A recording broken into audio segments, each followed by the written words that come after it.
Hey everybody, welcome into Rock Painting 101, where we give you fun, new rock painting ideas that anybody can create. I hope you enjoyed the tutorial. If you do, give it a thumbs up and don't forget to subscribe.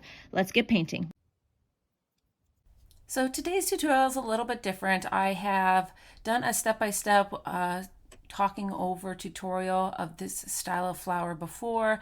So I will leave a card here if you want more details of me talking through this process. But today I am just gonna be painting these acrylic flowers. It is sped up slightly. There are links to the supplies below.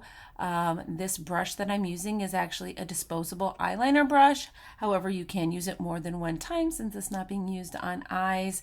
I'm going to just be doing these flowers with a red, white, and blue inside instead of the neon style that I did before. I'm also working on these awesome square Santorini style stones.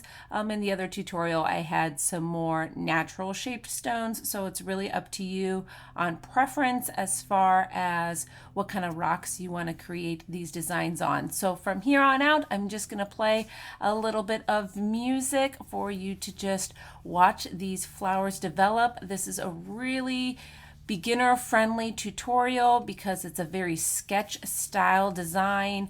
I go back in and add some details at the end that really help the flowers pop with some additional little dots and lines with white and black. So I hope you enjoy.